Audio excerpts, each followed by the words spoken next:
All right, Underrated, nothing gets me going more than some good power rankings talk.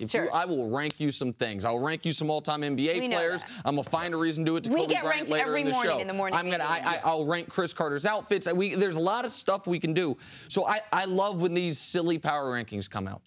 And so I saw the Dallas Cowboys, a team that I didn't pick to go to the Super Bowl, at number 6, and I said to myself, we're in a weird place with the Cowboys because they might be over-discussed but underrated. We discussed so many things about the Cowboys over the last year and a game since the beginning of last season that don't have to do with what they're doing on the field. Last year, Tony Romo's injured. Who's going to be the quarterback? Dak Prescott. Oh, my, he's better than we thought. Oh, he's really, really good. Do they want to put Tony Romo in? Well, that's a storyline all year. Then they play the epic playoff game with the Packers and the storyline in the offseason. Are they going to trade Tony Romo? Where's Tony Romo going to go? Tony Romo goes into broadcasting. Storyline immediately transitions to Ezekiel Elliott and a much more grim type of offseason discussion, but again, not about on the field. And if you just look at what they've done on the field since Dak Prescott took over, they are 14-4. 2 of those losses were to the Giants, a team they just dominated on Sunday Night Football. One of those losses was a game they weren't trying, Week 17. Why weren't they trying? Because they had the 1 seed locked up.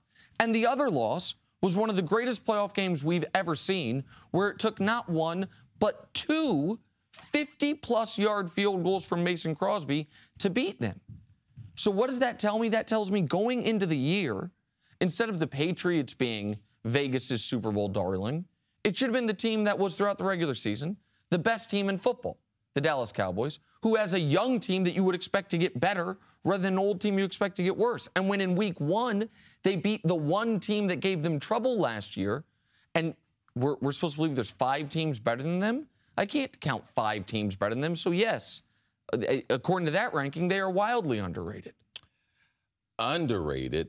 I don't think the Dallas Cowboys have been underrated in a long, long time. Now, you mentioned, yes, they did beat the team that they lost to twice last year, but there's a big but. It was without their best player.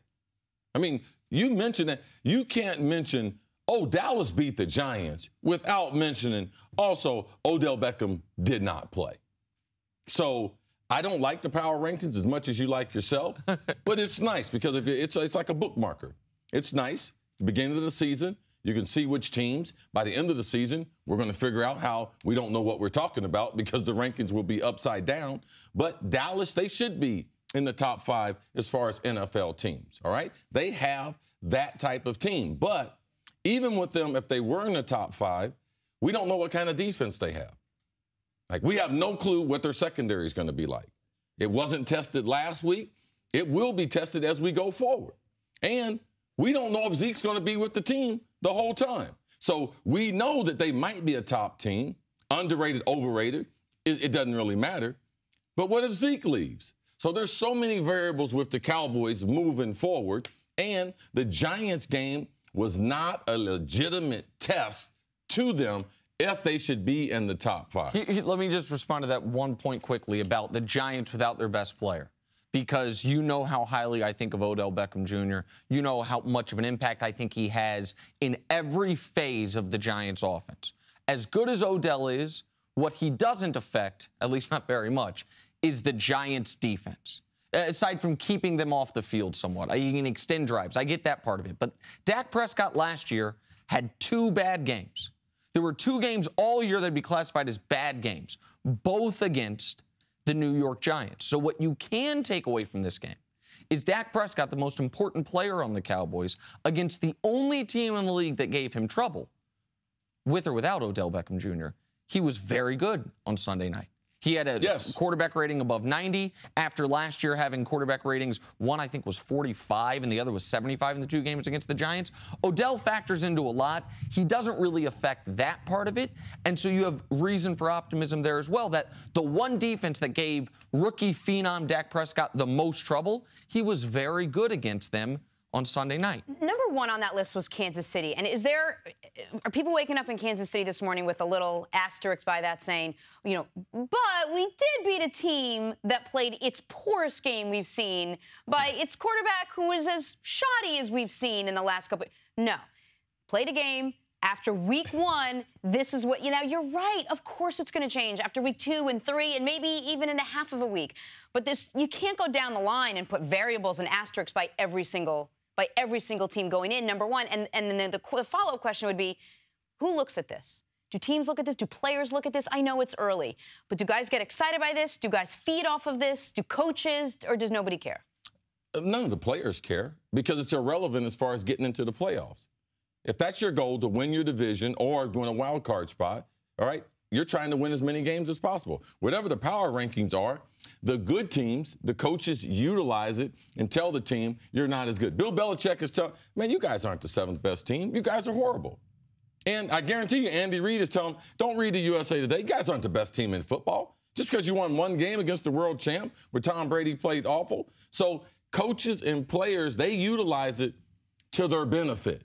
They try to create some grim story so that the guys are able to concentrate week in and week out because this doesn't matter at all. This doesn't determine who gets in the playoffs. This doesn't determine home field advantage. This means nothing at all but a marker on the beginning of the season to give us a place of where we're going to start. They're like lane assignments in the 200 meters. All right, Kansas City, they got the best lane assignment right now.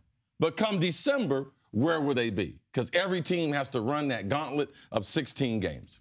One thing that I found that if I'm rooting for the Cowboys, and listen, I'm picked the Giants to go to the Super Bowl, so I'm not rooting for the Cowboys. But one thing that I think, if you are this morning rooting for Dallas, that is the next level this team can reach, where if they were to reach this, they wouldn't be 6th in power rankings any longer, it's really interesting to me that they've been this successful the last year plus without the guy that we thought was going to be their dynamic playmaking receiver having a major impact.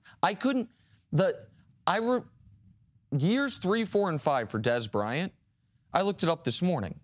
He had almost as good of a 3-year run as we've seen from any receiver recently. In those 3 years, years 3, 4, 5, when you're supposed to be coming into who you are as a player, right, he had nearly 4,000 yards. He had over 40 touchdowns. He played every single game. In the 3 seasons since then, he has 1,200 yards and 11 touchdowns. That seems like it should have been years 8, 9, 10, and then, age caught up to him.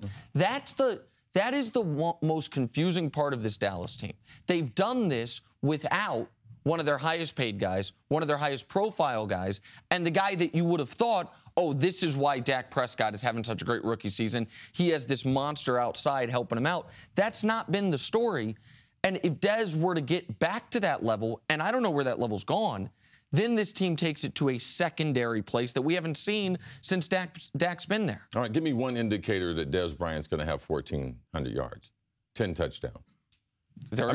Janoris Jenkins covered him all over the field. Now, you can say what you want about the Giants and Odell not affecting their defense. He does affect their defense because getting field position and scoring points, the things that Odell does, yards after catch, which moves field position, which also, even if you don't score, you can punt the guys deep down the field, and touchdowns allow the defense to be more aggressive. And the time possession, like you've talked about. Janoris Jenkins, Jackrabbit, shuts down Dez Bryant. So the thing that you're kind of I'm not counting on it. I'm not counting on it.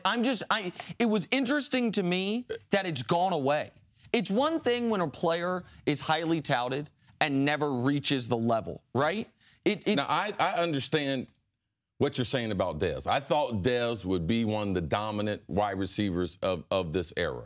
I thought Dez would be better than what he is right now. I thought he would be always in the conversation as far as a top 5 receiver. But he's not.